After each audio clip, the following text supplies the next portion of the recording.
deberíamos llorar, ¿no? No reírnos ante una situación que tenemos al frente. El menú electoral cada vez va a ser peor, hay una involución. Y vamos a conversar precisamente con la abogada constitucionalista Beatriz Ramírez Guaroto, que está con nosotros esta noche en Punto Final. Vamos a empezar con este proyecto de ley que durmió el sueño de los injustos durante 15 meses en la Comisión de Constitución.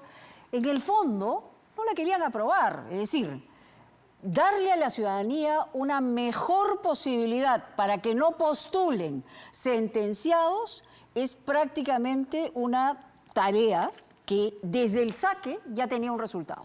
¿Cuál es su opinión constitucional en ese sentido? Buenas noches, Mónica. Lo que creo que hay que recordarle a la ciudadanía es que estamos retrocediendo. La primera vez que una norma para mejorar el perfil de acceso a funcionarios públicos de elección popular se aprobó fue en enero del 2018.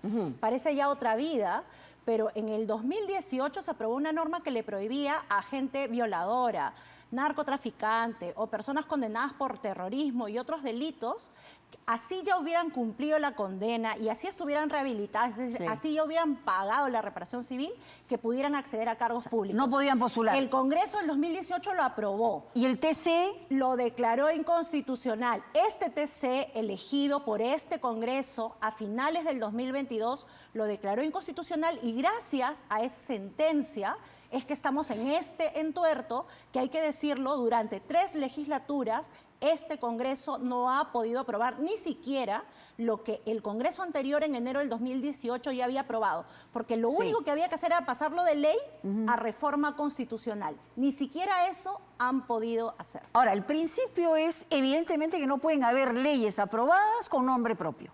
Y aquí tenían varios nombres propios. O sea, se habla de la ley ante-Antauro, la verdad, condenado, sentenciado, cumplió condena, en fin, ya sabemos qué cosa hay en el terreno, pero también se habló del caso Fujimori, Alberto Fujimori. Tal cual.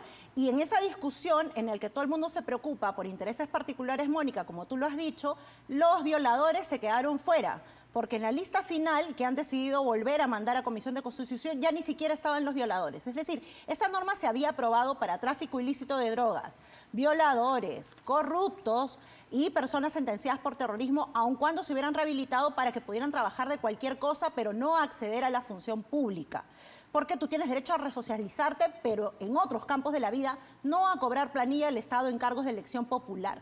Y eso, ni siquiera ese mínimo, Mónica, lo hemos podido elevar a reforma constitucional, es decir, ni siquiera el consenso que hubo en enero del 2018 en las fuerzas políticas que en ese momento eran ley y que lamentablemente el tribunal eligió. Y ya esto va a quedar ahí, ¿no? Lamentablemente, ¿por qué? Porque vamos a llegar al calendario electoral, a convocar el proceso electoral y tú no puedes cambiar normas electorales con el cronograma ya corriendo. Entonces, cuando esto se apruebe será para nuestras subsiguientes elecciones luego. Ahora, habría una legislatura que empieza el 27 de julio, ¿no? Con nueva junta directiva, en un año preelectoral, importante también vamos a ver, el balance entre el Congreso y el Ejecutivo. Y hay una legislatura más antes del julio siguiente. Entonces, si se apretara la cosa, ¿no se podría organizar 87 votos en esa legislatura y la próxima también? Ya no llegarían por las normas electorales. O sea, ya no podría ser incluida en el proceso electoral siguiente. Para el 2026, que es la programación de las elecciones generales, que por eso ahora todo el mundo está corriendo con los requisitos. O sea, vamos con el menú de condenados, sentenciados. El TC y este Congreso con su incapacidad de acordar, aunque sea el mínimo que ya en el 2018 el Congreso anterior había aprobado en ley. Hay varias leyes y creo que vamos a poder poner el cuadro rápidamente sobre las modificaciones que ha hecho el Congreso en esta legislatura, que además hay que decir, durante prácticamente un año el presidente del Congreso no ha abierto la boca, pero ha tenido una agilidad para poner en agenda una cantidad de proyectos. Estamos hablando de modificaciones de la ley electoral, estamos hablando de eliminación de paridad y alternancia, en realidad de alternancia, porque la paridad continúa. Pero ¿eso qué significa?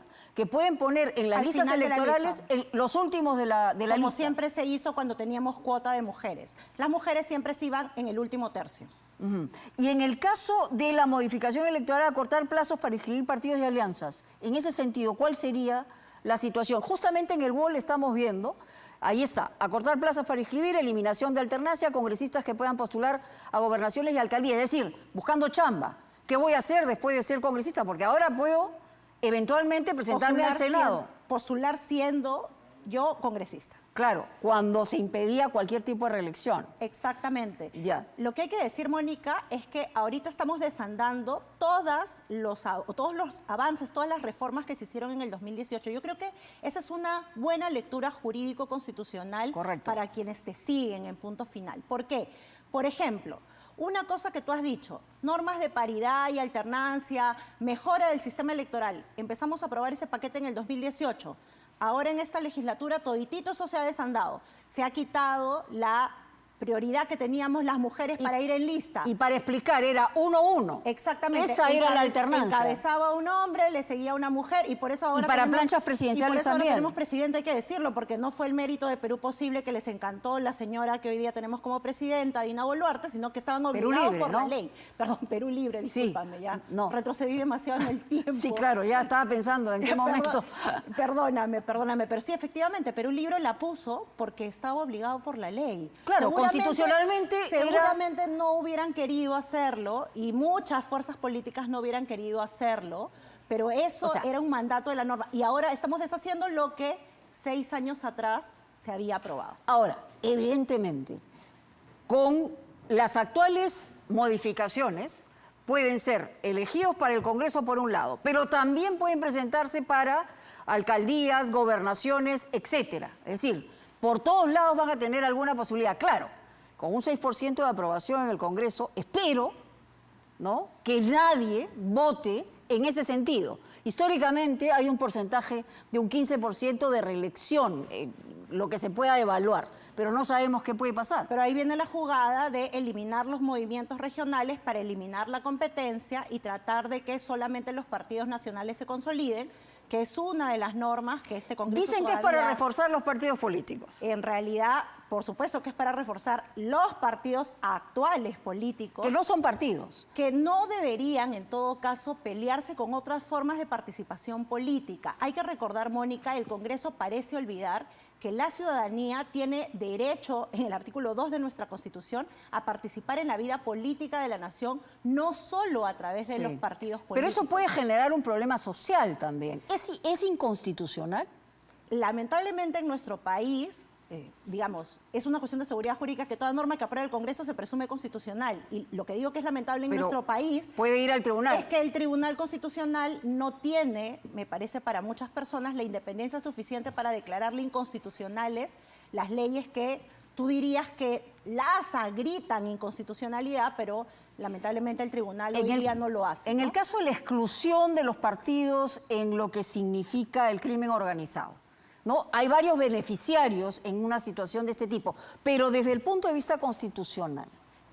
Allí, por ejemplo, una cosa que está mal es esta aprobación de normas para beneficio propio, ¿no? Es una cosa que ya hemos visto que además atenta contra un principio de nuestra Constitución que ha sido vapuleado en esta legislatura, que es el principio de lucha contra la corrupción. En esta legislatura, por ejemplo, se han modificado las competencias y las posibilidades que se tiene para poder hacer las investigaciones a organización criminal. Y se quiere también excluir a los partidos políticos de ciertas medidas de persecución penal. ¿Eso contra qué atenta? La posibilidad de reforzar el principio de lucha contra la corrupción, que es un principio que desde el retorno a los 2000 habíamos logrado ir consolidando en la jurisprudencia constitucional para tomar ciertas medidas de mejorar más bien la persecución de estos delitos. Pero aquí más bien lo que estás haciendo es retroceder. Y lo propio está pasando con otras cosas del 2018. Antes de entrar a la entrevista decíamos que el 2018 parece ser el año maldito, porque el 2018, por ejemplo, fuimos a referéndum para votar contra la bicameralidad. Ahora se votó. Pero hubo una direccionalidad que no debió haber y una injerencia de parte de Vizcarra, ¿no? Votamos por la Junta Nacional de Justicia. Ahora se quiere desaparecer y crear una escuela nacional cuando esto no ha ni siquiera terminado de cuajar, más allá de si a uno le gusta la Junta, ¿Es un atentado contra la autonomía del Ministerio Público? ¿El Congreso tiene la posibilidad y el derecho de hacerlo o no? Si uno mira solamente la forma, Si hacen una reforma constitucional en 2 legislaturas, lo pueden hacer. Lo que uno tiene que preguntarse es, ¿solamente la fuerza de los votos importa? ¿O cómo esto afecta la independencia de los órganos judiciales y fiscales? Ahora, Ahí la está el Junta problema. Nacional de Justicia, a través de su comunicado, y esa es una pregunta que también hay que hacer, tenía el derecho de señalar lo aprobado eventualmente por el Congreso como inviable jurídicamente, que generaría impunidad y vulneración del derecho a la verdad. ¿Eso lo ha dicho textualmente? Sí, yo creo que sí, porque hay bastante jurisprudencia, no solo internacional, sino inclusive nacional, que señala que varias de las reformas que el Congreso está haciendo lo que hacen es obstaculizar que la Fiscalía haga su trabajo. La Fiscalía, ¿qué es lo que busca? Declarar culpables. Pero si tú le vas cortando las alas con partidos políticos, con ciertas personas por ciertos delitos, sí, tú le estás cortando las herramientas para perseguir el delito y encontrar la verdad. Ese comunicado, a propósito de lo que se aprobó en el caso específico de lesa humanidad a partir del 2002, que también hay quienes han visto una dirección hacia el beneficio del propio Alberto Fujimori.